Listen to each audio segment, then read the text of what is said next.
I'm I'm about to get myself in trouble a little bit with the Do it. right here. We Okay. get accused of being right leaning or whatever, but how annoying is Riley Gaines? She's got one take and she is like rocketed up this one hit. It's like a one hit wonder that stays on top of the Billboard charts for like several years with that one hit. She has not like developed a second pitch.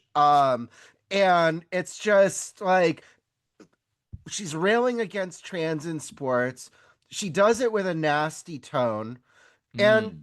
like, so there's a lot of people of her ilk, and I don't know if she has said this specifically, that will attribute this trans dysphoria as like mental illness. Well, if that's what she thinks, then she's out here just like throwing out pictures and names of like teenage kids that she thinks are mentally ill and broadcasting them to like millions of people and taking like this, like, I understand that the big story is like how it's unfair for girls to have to compete against these trans athletes, and we've talked about this a Yeah. number of times, but the way in which she does it and the attention that she's gotten frankly has been nauseating to me. This is an interesting take. I like this distinction right here because this was the origins of Biles versus Gaines, is that Biles put one of these photos out of one of these Gaines put one of the teenage. photos up.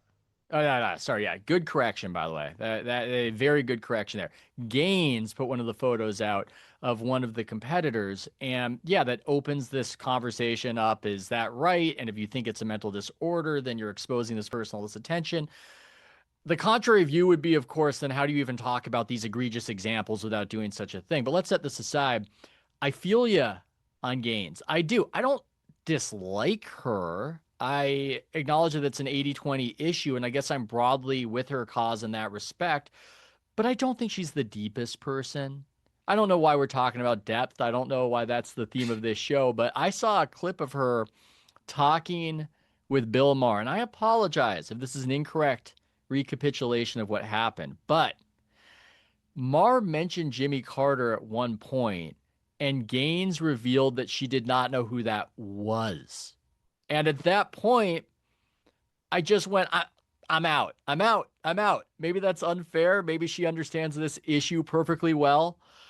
But it's just hard for me to take somebody seriously if they don't know who Jimmy Carter is. I know that Gaines is younger than I am. And I just say that as an aside because somebody who is with, let's just call it the trans movement, who might absolutely hate Gaines and hate J.K. Rowling with the same sort of fervor and put them in the same bucket, they are not the same. J.K. Rowling, whatever you think of her, has a depth to her and is saying many interesting things on this issue and is making all sorts of arguments. I just don't. And I she's think this wildly is, accomplished. yes, obviously very accomplished.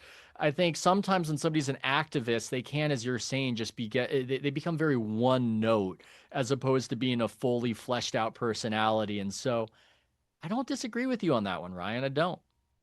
Nancy has her hand up for Oh, a Nancy question. Rommelman? Nancy's already in? Okay, we'll take a question from Nancy. Let's take a question from Guys. Nancy.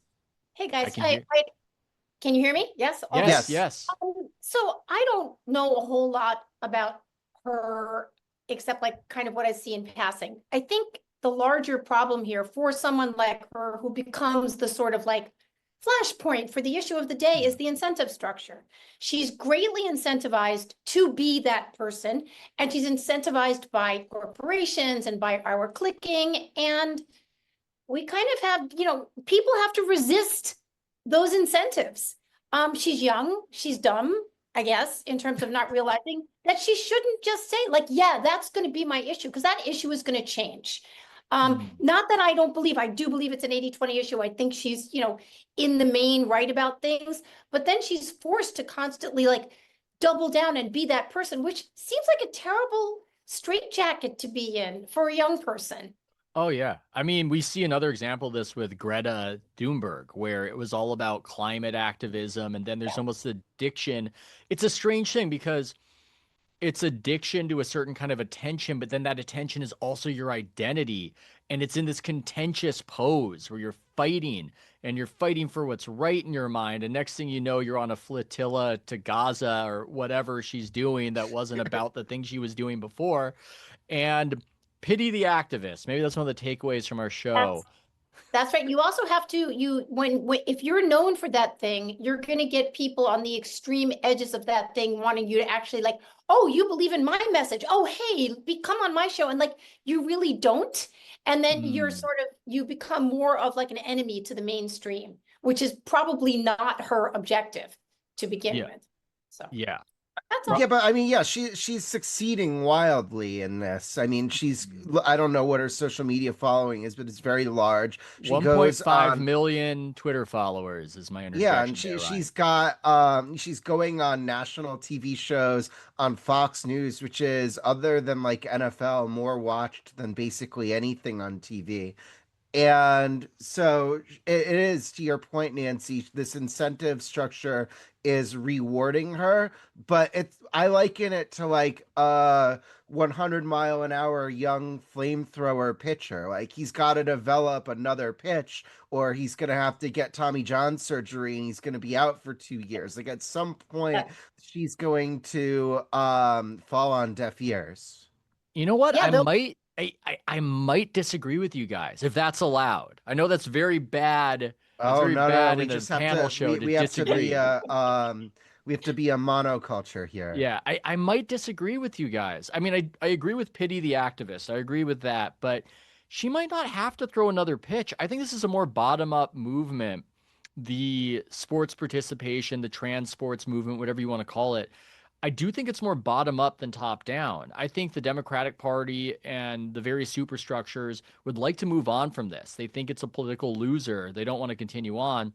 And while they might not have the stomach to pass legislation right now to bar males from participating in women's sports, it's something that they're not actively encouraging, and yet it keeps happening. So this is the sort of thing where there might always be a dog to catch. I don't know why I'm making her a dog catcher, Riley Gaines, but there might always be this cause for the rest of our lives, and she never has to develop another pitch, and she'll just grow in fame and notoriety for this, and we can roll our eyes as these nuanced thinkers that we think we are, but she's just going to keep on succeeding with this. I think it's possible.